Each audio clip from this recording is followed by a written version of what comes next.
नमस्ते, स्वागत छ यहाँहरूलाई मेरो च्यानलमा। आज म यहाँहरूलाई निकै नै स्वादिलो भटमासको मस्यौराको तरकारी बनाएर देखाउँछु। यसरी बनाएको यो तरकारीले चाहिँ मासुको स्वादलाई बिर्साउँछ। यो चाहिँ निकै नै स्वादिलो हुन्छ। यसलाई चाहिँ तातो भातसँग खाँदाखेरि एकदमै मिठो हुन्छ। भटमासको मस्यौराको तरकारी बनाउनको लागि सबैभन्दा पहिला मैले प्यानमा पानी बसालेको छु। अब यसमा मैले यो मस्यौरा राखेँ। यो मस्यौरा चाहिँ राम्रोसँग फुलेर एकदम नरम हुने बेलासम्म बोइल गर्नुपर्छ।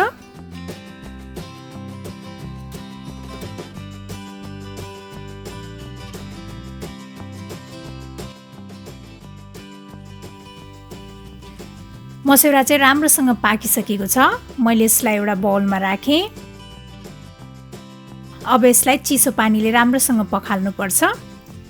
मैले चाहिँ मस्यौरालाई राम्रोसँग चिसो पानीले पखालेर लिएको छु। अब यसमा रहेको यो एक्स्ट्रा पानीलाई निचार्नुपर्छ।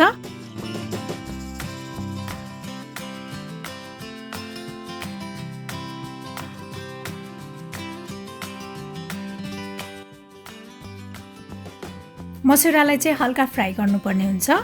यसको लागि मैले प्यान बसालिसकेको छु। अब यसमा चाहिँ थोरै तेल राख्नुपर्छ। त्यसपछि अब यो मस्यौरालाई राखेर मस्यौरालाई चाहिँ हल्का रातो हुने बेलासम्म भुट्नुपर्छ।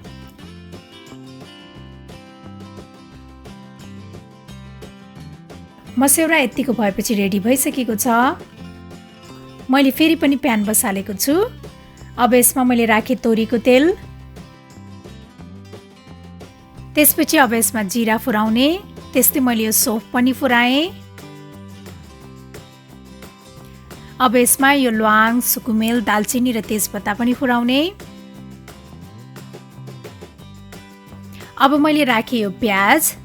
प्याजलाई चाहिँ रातो हुने बेलासम्म भुट्नुपर्छ।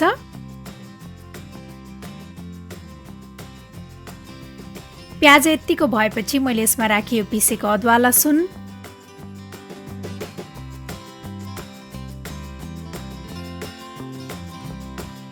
अदुवा लसुनलाई एकैछिन भुटिसकेपछि मैले यसमा राखेँ बेसार अनि नुन स्वाद अनुसार।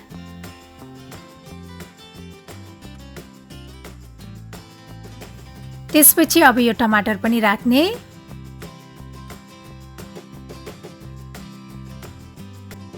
अब यो टमाटरलाई चाहिँ कभर गरेर पकाउनु पर्छ।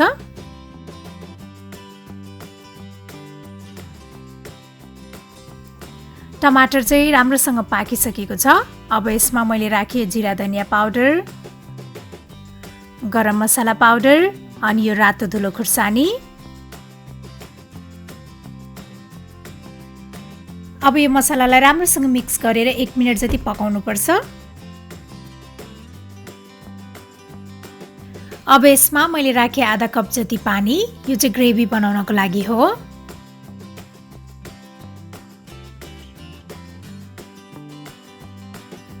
त्यसपछि अघि हामीले फ्राइड गरेर राखेको भटमासको मस्यौरा पनि राख्ने।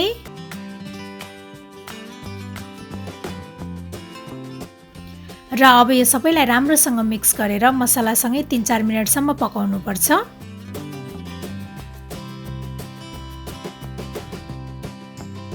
अब हाम्रो यो मस्यौराको तरकारी चाहिँ रेडी भइसकेको छ। अब यसमा यो मसिनो पारेर काटेको हरियो धनिया पनि राख्ने।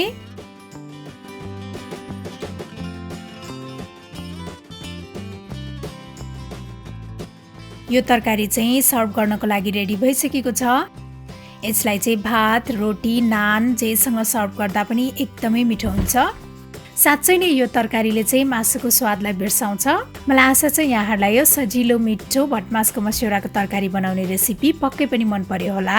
र मेरो अरू यस्तै रेसिपीहरूको लागि प्लिज मेरो च्यानललाई सब्स्क्राइब गरिदिनु होला र मेरो भिडियोलाई लाइक, सेयर र कमेन्ट गर्न पनि नभुल्नु होला है। Thank you for watching. Bye by.